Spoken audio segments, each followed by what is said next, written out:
Friends, कैसे हैं आप लोग। आज हम लोग एक नए टॉपिक को शुरू करते हैं जो आपके प्रीलिम्स एग्जामिनेशन के पॉइंट ऑफ व्यू से बहुत इंपॉर्टेंट है। वो इंपॉर्टेंट टॉपिक है hot spot in biodiversity. Hot spot in biodiversity यानी कि जैव विविधता के संवेदनशील स्थल। जैव विविधता के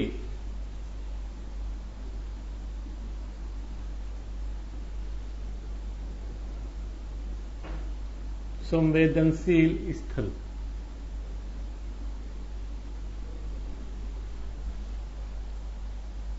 हॉट स्पॉट इन बायोडायवर्सिटी।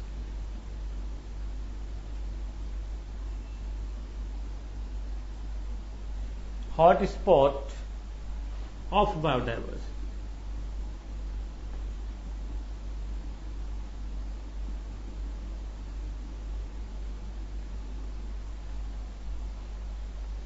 आप लोगों ने अभी पिछले टॉपिक में पढ़ा कि ग्रेजुअली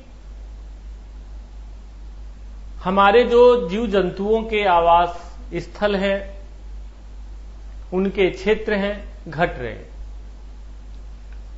धीरे धीरे संकट आ रहे हैं, जिसका परिणाम ये है कि बहुत सारे जीव जंतु या तो विलुप्त हो गए हैं, एक्सटिंक्ट कर गए हैं, या थ्रेटेंडेड हैं, संकटग्रस्त हैं, या बहुत से दुर्लभ श्रेणी में हैं।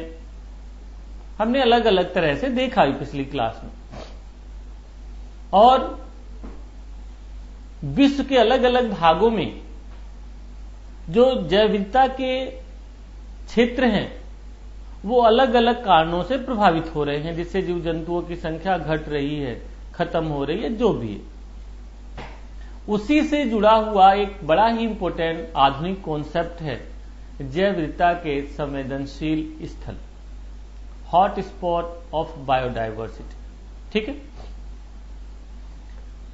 हॉट स्पॉट इन बायोडायवर्सिटी यानी हॉट स्पॉट जो वर्ड सबसे पहले नॉर्मन मेयर्स ने, एक बहुत ही प्रसिद्ध पर्यावरणविद थे, नॉर्मन मेयर्स ने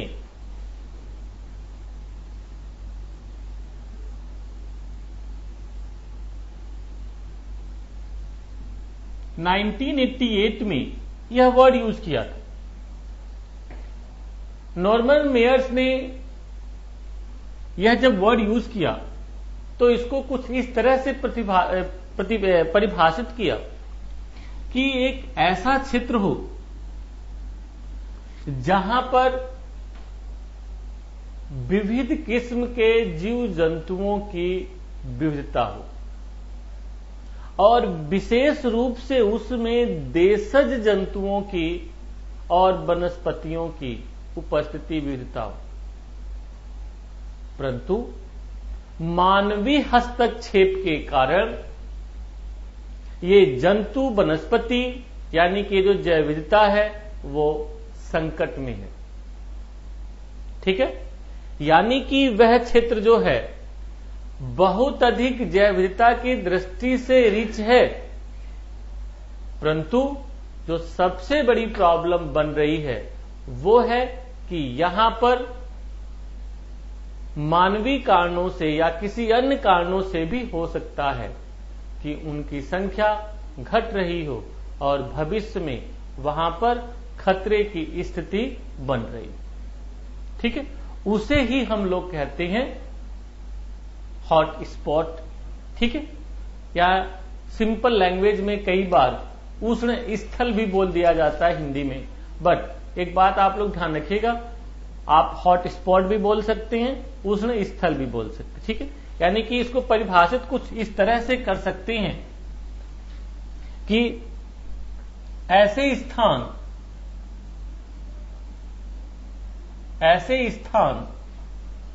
जहां पर जातियों की यानी वनस्पति अलग अलग तरह के, जंतु अलग अलग तरह की वनस्पति, जहां पर जातियों की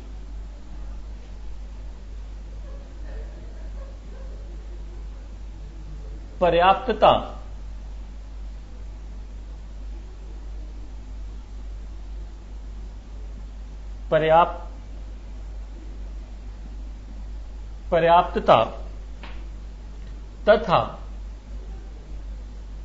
तथा स्थानीय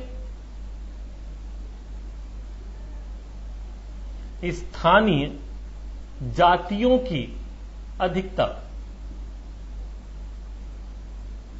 स्थानीय जातियों की अधिकता, यानी कि वहां पर लगभग 70% जो वनस्पति और जंतु हैं वे स्थानीय होने चाहिए। ठीक है, पर्याप्त हो, एक तो सबसे पहले कंडीशन पर्याप्त होनी चाहिए। सेकंड, पर्याप्तता के साथ साथ वहां पर देशज की यानी स्थानीय जातियों की अधिकता पाई जाती है,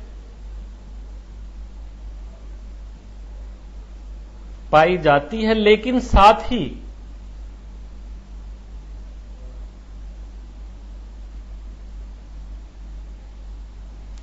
साथ ही इन जीव जातियों के अस्तित्व पर, लेकिन साथ ही इन जीव जंतुओं एवं वनस्पतियों के अस्तित्व पर निरंतर संकट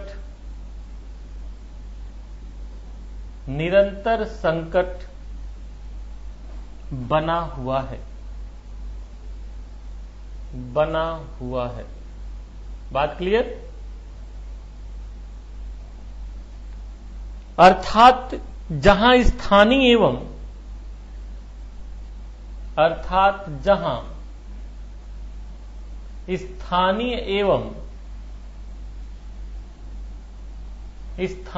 एवं वैश्विक दृष्टि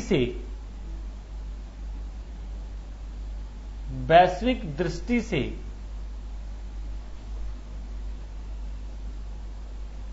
जातियों की समृद्धता हो,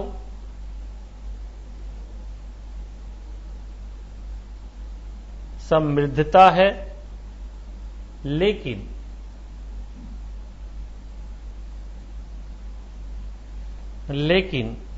आवास विनाश का संकट बना हुआ है। लेकिन आवास विनाश का संकट बना हुआ है। ऐसे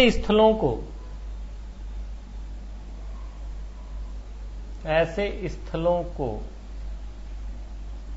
संवेदनशील स्थल या उष्ण स्थल या हॉट स्पॉट कहते हैं। क्लियर? तो इस तरह से आप इसकी परिभाषा को समझ सकती हैं कि जीव जंतुओं की बहुलता होनी चाहिए, परंतु उसमें देशज की अधिकता होनी चाहिए, और किसी भी कारणों से उनके अस्तित्व पर संकट हो तो उसे ही हम लोग कहते हैं हॉट स्पॉट। ये बात याद रहेगी हमेशा। तो इस पॉइंट ऑफ व्यू से इन सभी चीजों पर आप लोग नजर रखिएगा। आज जैसे जैसे मानव की जनसंख्या बढ़ रही है, विभिन्न प्रकार की उसकी आर्थिक गतिविधियां बढ़ रही हैं, परिणाम यह है कि विश्व में जैव विविधता, के हॉटस्पॉट बढ़ते जा रहे, अर्थात जैव विविधता के आवास छीनते जा रहे। कारणों पर मैंने पिछली क्लास में डिटेल चर्चा की। वर्ल्ड में अब तक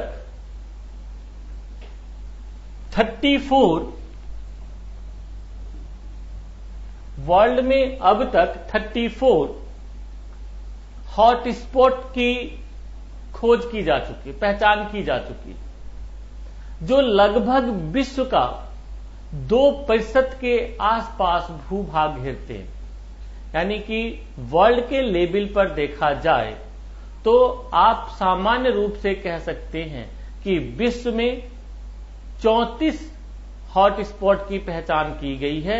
इन 34 हॉटस्पॉट में बड़ी उल्लेखनीय बात यह है कि 2 भारत में भी, ठीक है, 2 भारत में भी हैं, और इससे यह पता चलता है कि भारत में भी जैव विविधता पर काफी स्तर तक संकट विद्यमान देखा जा रहा है। विश्व में ये जो हॉटस्पॉट हैं अलग अलग कॉन्टिनेंट में, अलग अलग क्षेत्रों में संख्या के आधार पर अलग अलग। यदि इनकी संख्या देखेंगे विश्व के स्तर पर तो अलग अलग है। जैसे इन 34 में सबसे पहले हम लोग अफ्रीका में चलते हैं। जब अफ्रीका की बात की जाती है तो अफ्रीका में इस समय 8 हॉटस्पॉट है, ठीक है, और पहला हॉटस्पॉट है Cape Floristic Region, cap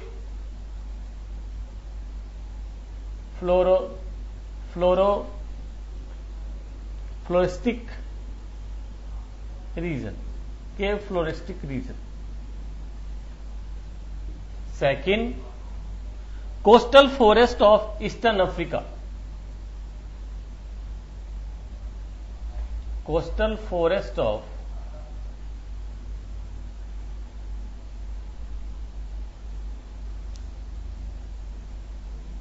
eastern Africa. Number third, eastern Afro mountain,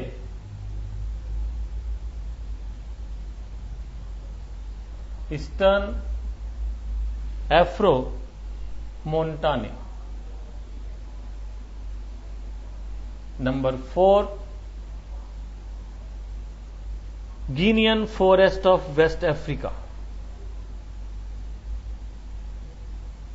Guinean forest of West Africa. Number 5, Horn of Africa, Horn of Africa. Number 6, Madagascar and Indian Ocean island,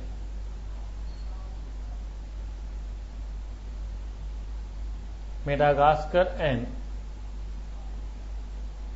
Indian ocean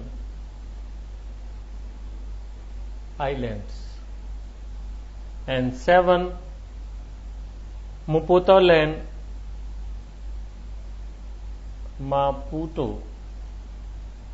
land, Pondo land, Pondo land, Albany. And 8 is Saxuland Koru, Saxuland Koru।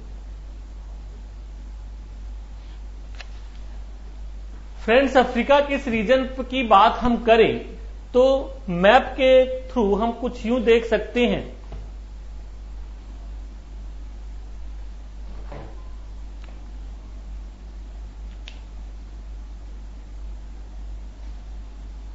आप लोग अपने Atlas में जाइए,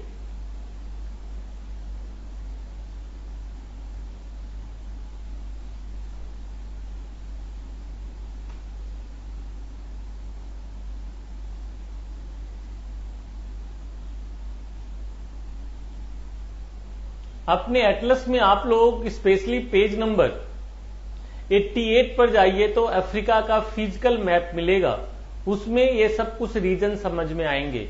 जब आप लोग map देखेंगे तो इससे आसानी से याद होगा। जैसे जो फर्स्ट रीजन है that is Cape floristic region, Cape of Good Hope देखोगे यहां पर है, तो ये वाला जो रीजन है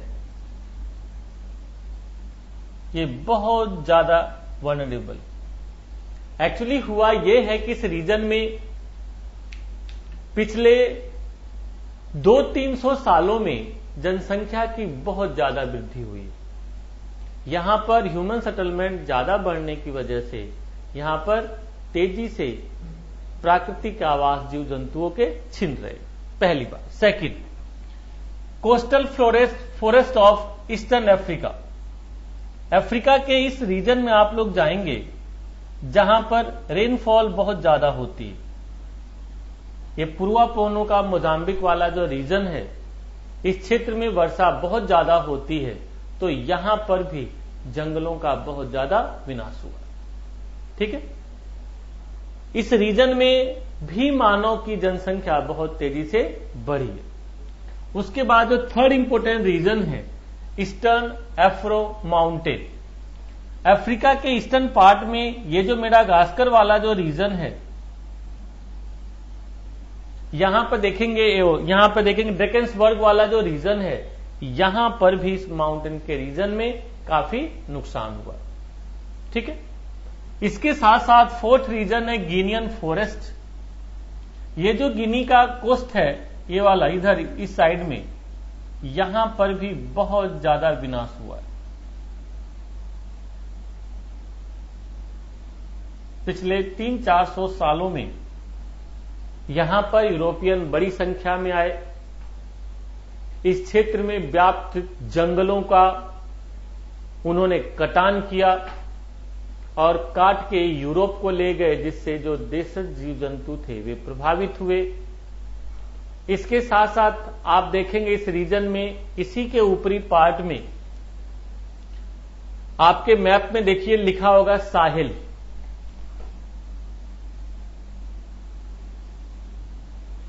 साहिल लिखा होगा यहां पर, यही सवाना का क्षेत्र है। यहां पर भी बहुत अधिक जीव जंतुओं का विनाश हुआ। ठीक है, कल मैंने बताया कि इसी क्षेत्र में बड़ी संख्या में हाथियों का शिकार हुआ है। हाथी यहां पर विलुप्त काफी मात्रा में हो गई। हॉर्न ऑफ अफ्रीका, ये जो अफ्रीका का ये जो रीजन है हॉर्न, सोमालिया, इरिट्रिया, जिबूती का जो रीजन है, यहां पर भी बहुत बड़ी मात्रा में देखा गया है जीव जंतुओं का विनाश। ठीक है, इसके साथ साथ मेडागास्कर जो रीजन है यहां पर, और यहीं पर आप लोग देखेंगे मॉरिशस रियूनियन और बहुत सारे जो जीव एरिया है, यहां पर भी मानव आवास बढ़ने की वजह से काफी विनाश हुआ। मेडागास्कर जैव विविधता का एक बहुत बड़ा क्षेत्र पहले से ही रहा है। इससे रिलेटेड आप लोगों ने कुछ एक एनिमेटेड मूवी भी देखी हो, शायद देखी भी होंगी जरूर, जैसे मेडागास्कर 1, 2, 3, 4 कई सीरीज है पूरी। तो यहां पर जैव विविधता बहुत ज्यादा पाई जाती है। ठीक है, परंतु मानव आवास बढ़ने से, कुछ आर्थिक गतिविधियां बढ़ने से, जैसे विशेष रूप से प्लांटेशन एग्रीकल्चर के बढ़ने से देशज जातियों का बहुत ज्यादा यहां पर क्षय हुआ। ठीक है, उसके बाद नेक्स्ट रीजन है मापुतोलैंड, पोर्टोलैंड, अल्बानी। मापुतोलैंड यहां पर आप आएंगे, इस रीजन में एक पर्वत मिलेगा। इस क्षेत्र में भी बहुत अधिक विनाश हुआ है। ठीक है, उसके साथ साथ नेक्स्ट जो रीजन है सकुलेंट कुरू, अफ्रीका का जो यहां पर कोरू क्षेत्र है, इस क्षेत्र में आप देखेंगे यहां पर व्यवसायिक स्तर पर भेड़ पालन बढ़ने से, यहां पर खनन कार्य बढ़ने से, अन्य गतिविधियों के बढ़ने से काफी बड़ी मात्रा में जीव जंतुओं का विनाश हुआ है। तो पहले कह सकते हैं 8 जो हैं ये अफ्रीका में। उसके बाद जो दूसरा इंपॉर्टेंट रीजन है जहां पर बड़ी मात्रा में पाए जाते हैं वो है Asia Pacific region. Next region is Asia Pacific.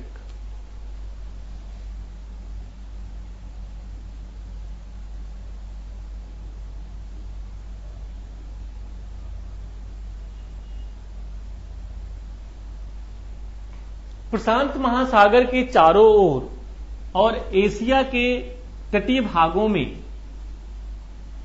ये विशेष रूप से देखा जा रहा है। इसमें अमेरिका के भी देश हैं, एशिया के भी देश हैं, जहां पर बड़ी मात्रा में जीव जंतुओं का विनाश देखा गया। इसी में कुछ एक जंतु कहे जा सकते, कुछ इसी में एरिया कहे जा सकते हैं, जैसे East Melanesian island,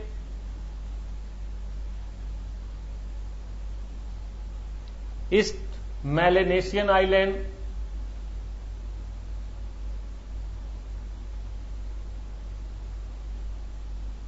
number 2 Himalaya, number 3 Indo Burma,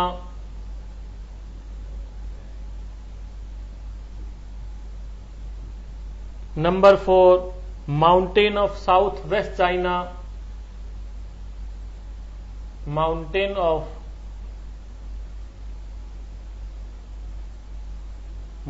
of south west China, number 5 New Caledonia,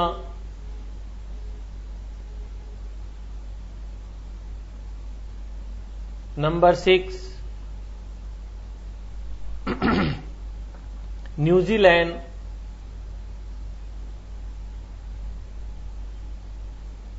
number 7 Philippines,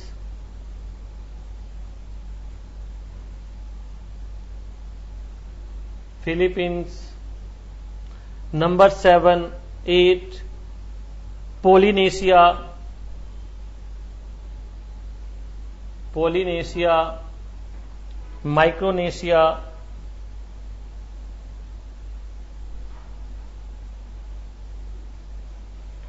Micronesia, next 9 number 8, 9 south waste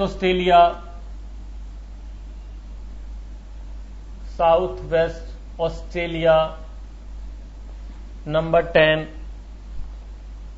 Sundaland, number 11 वेलेशिया,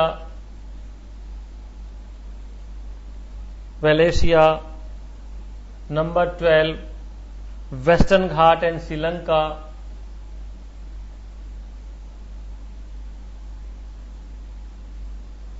western Ghats and Sri Lanka, number 21, यानी कि कह सकते हैं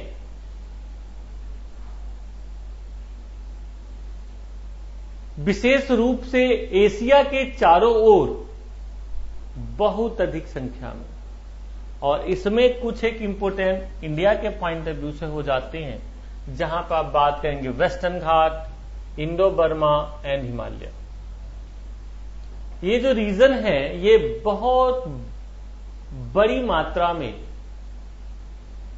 भारत के संदर्भ में देखा जाए तो इस समय प्रभावित है और हॉट स्पॉट के रूप में कंसीडर किए जा रहे हैं। ठीक है, आप लोग अपने मैप में मेलेनेशिया रीजन आप देखोगे, पेज नंबर 92 पे जाओगे, ओशिनिया रीजन मिलेगा। ओशिनिया रीजन में ज्यादातर ये सभी रीजन मिलते जाएंगे। आप अपने मैप पे देखिएगा, वहीं पर ईस्टर्न मेलेनेशिया होगा, कैलिडोनिया भी होगा, न्यूजीलैंड भी होंगे, यहां पर Polynesia, Micronesia, south west Australia, ये सभी मिलेंगे। ठीक है, और एशिया के मैप में आप देखेंगे तो फिलीपींस मिलेंगे, साउथ चाइना मिलेगा और सुंडालैंड मिलेगा, इंडोनेशिया वाला रीजन, और ये सारे रीजन मिलेंगे। तो यह रीजन भी एक बड़ा जैव विविधता का क्षेत्र, जैव विविधता के पॉइंट ऑफ व्यू से हॉट स्पॉट कहा जा सकता है। ठीक है, इसके बाद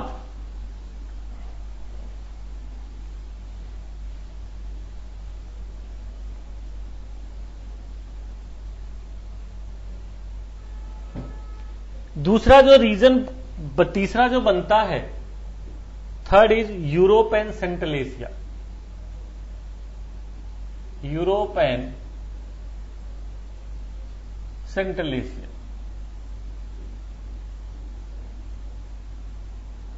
यूरोप और सेंट्रल एशिया में we can say Caucasus,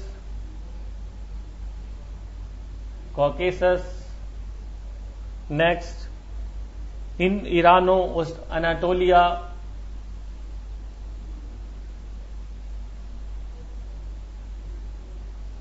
Anatolian, next Mediterranean basin, Mediterranean,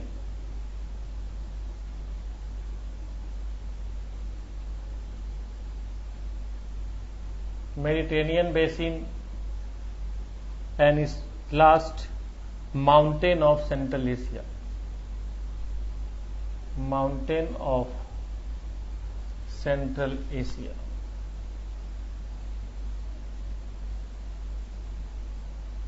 आप लोग अपने मैप में जाइए तो कॉकेसस एशिया के मैप में आप जाएंगे तो कॉकेसस पर्वत मिलेगा ब्लैक सी और कैस्पियन सी के बीच में।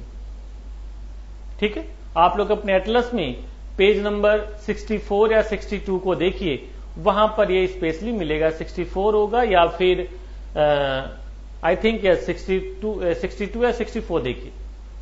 एशिया का फिजिकल मैप देखोगे तो वहां कोकेसस मिलेगा, वहीं पर ईरान से लेके टर्की तक, अनाटोलिया टर्की का प्लेटू है, वहां तक ये सारा फैला हुआ है। और वहीं से देखोगे भूमध्य सागर मिलेगा, मेडिटेरियन सी, मेडिटेरियन सी के चारों ओर ये देखा जाता है। यहां पर विनाश का कारण एक विशेष रूप से इस पॉइंट ऑफ व्यू से देखा जाता है कि यहां पर न सिर्फ जनसंख्या बढ़ी है बल्कि व्यवसायिक कृषि का बड़ी मात्रा में विस्तार हुआ। व्यवसायिक कृषि के विस्तार से मतलब यह है कि यहां पर बागानी खेती ज्यादा हुई है, विशेष रूप से टर्की में, आपके इटली में, ग्रीक्स में, स्पेन में, पुर्तगाल में, फ्रांस में। तो यहां पर बहुत सारी जो देशज प्रजातियां थी, उन देशज प्रजातियों को हटाकर आज की डेट में अनेक नई प्रजातियां लगाई गई। तो इस पॉइंट ऑफ व्यू से ये important. Mountain of central Asia, central Asia में अनेक छोटे छोटे पर्वत हैं, तियान शान है, वहीं पे आप देखोगे और भी पार्ट मिलेंगे, छोटे छोटे सभी श्रेणियां, तो ये सभी इसी में आती है। तो ये आप लोग यूरोप और सेंट्रल एशिया के बारे में कह सकते हैं, यानी कि कितने हैं, 1 2 3 एंड 4। ठीक है, and next is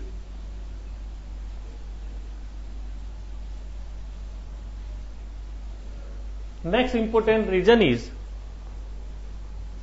fourth, that is North and Central America, North and Central America। आप लोग अमेरिका में भी बहुत ज्यादा अर्बनाइजेशन देखे हैं, यहां पर माइग्रेशन करके आने वाली बड़ी जनसंख्या आप देखते हैं। तो यहां के प्राकृतिक आवास काफी हद तक छिने, ठीक है, और इससे जैव विविधता का काफी यहां पर नुकसान भी हुआ है। ठीक, अब इसमें कुछ इंपोर्टेंट स्थल कह सकते हैं, जैसे number 1 California floristic province, California floristic province US में। Number 2 Caribbean island, Caribbean island.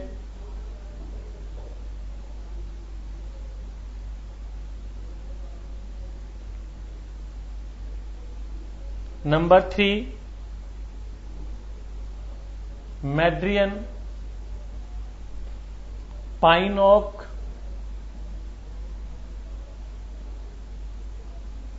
Pine oak woodland. Number 4 मैसो अमेरिका,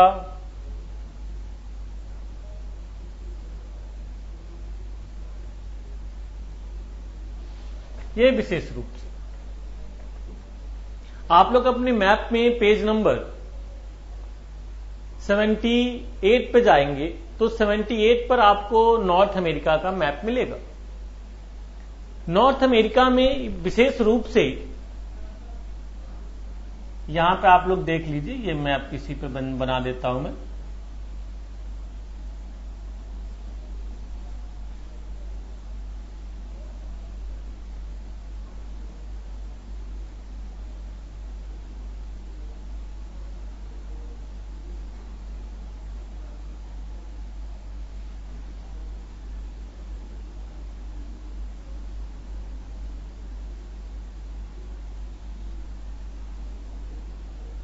ये देखिए, इस वाले रीजन में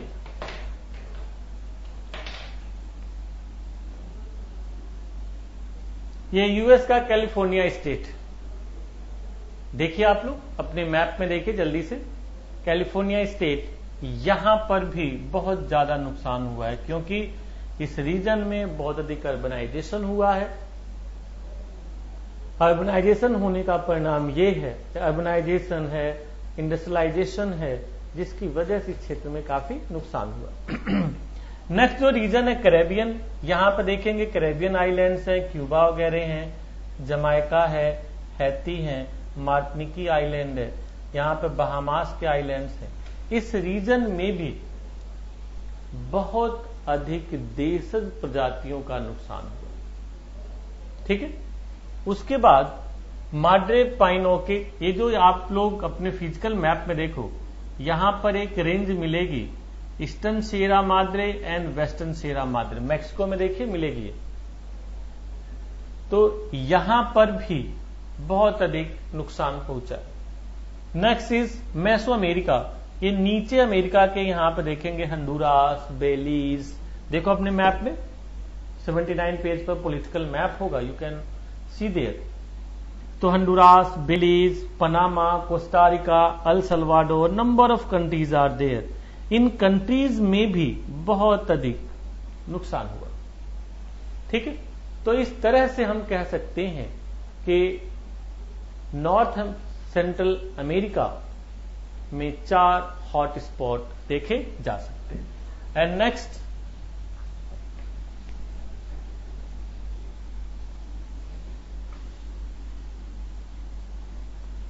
and next important region is that is South America.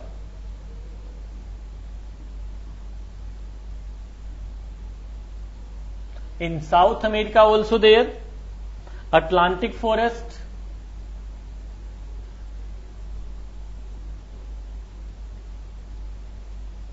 number 2 Cerrado,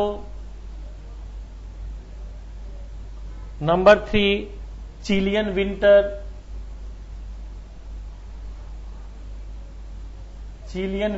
forest, winter rainforest,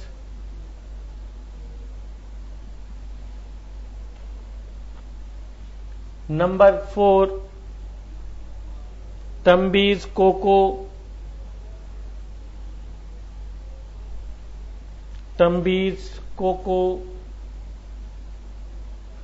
Magdalena,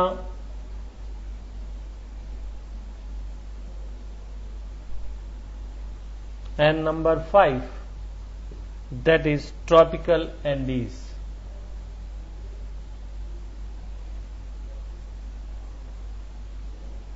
These are some hot spots of South America.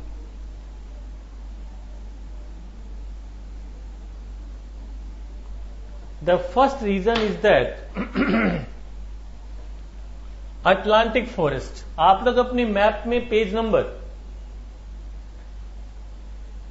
82 पे जाइए, आप लोग जल्दी से देखिए 82 मैप पे जाइए, पेज नंबर जल्दी खोलिए। तो वहां पर इस रीजन में एक एरिया दिखाई देगा आप लोगों को, ब्राजीलियन हाईलैंड्स। यह एक पठारी क्षेत्र है, ब्राजीलियन हाईलैंड। और इस पठारी क्षेत्र की सबसे खास बात यह है कि बहुत अधिक वर्षा प्राप्त करता है। अटलांटिक ओशन से पूर्वा पौने इधर से आती, काफी बारिश करती। परंतु पिछले 200-300 सालों में यहां पर प्लांटेशन एग्रीकल्चर को बहुत ज्यादा बढ़ावा दिया गया। प्लांटेशन एग्रीकल्चर को बहुत ज्यादा बढ़ावा दिया गया और इस प्लांटेशन एग्रीकल्चर के बढ़ावा दिए जाने के कारण जो देशज प्रजातियां थी उनको साफ किया गया। उसकी जगह चाय, कॉफी और विशेष रूप से कॉफी के बागान लगाए गए। कुछ क्षेत्रों में रबड़ के बागान लगाए गए, जिसकी वजह से यहां पर बायोडायवर्सिटी की बजाय मोनोकल्चर, मल्टीकल्चर होने की बजाय ये धीरे धीरे मोनोकल्चर होने लगा और काफी हद तक ये रीजन इस समय प्रभावित कहा जा सकता है। Next region is Cerrado. यहीं पर एक रीजन होगा सेराडो, देखो आप लोगों को मिलेगा कैंपस, सेराडोस एंड कैटिंगा। तो यह रीजन भी काफी हद तक दुष्प्रभावित हुआ है। नेक्स्ट है चिलियन विंटर। यहां पर चिली मिलेगा, तो चिली में अनेक क्षेत्रों में विंटर में रेनफॉल होती है और यहां पर बहुत ज्यादा दुष्प्रभाव देखे जा रहे। Next is Tumbes Choco Magdalena. यहां पर देखिए एक मैगडेलेना रिवर होगी।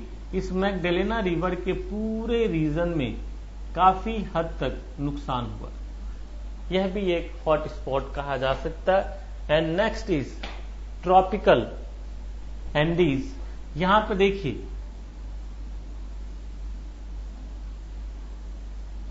इस क्षेत्र में यहां से यहां तक इस पूरे क्षेत्र में आप लोग देखिए एक बहुत लंबी पर्वत श्रेणी फैली हुई है, नाम होगा एंडीज।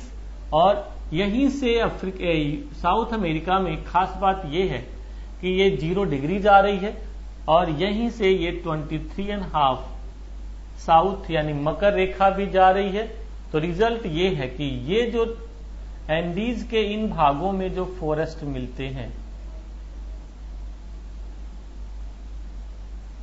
इन सब का काफी नुकसान हुआ। तो इस तरह से आप कह सकते हैं कि विश्व में अलग अलग क्षेत्रों में अलग अलग हैं। 8 आप कह सकते हैं 8 बायोस्फीयर रिजर्व, 8 जो हॉट स्पॉट हैं वो अफ्रीका में है।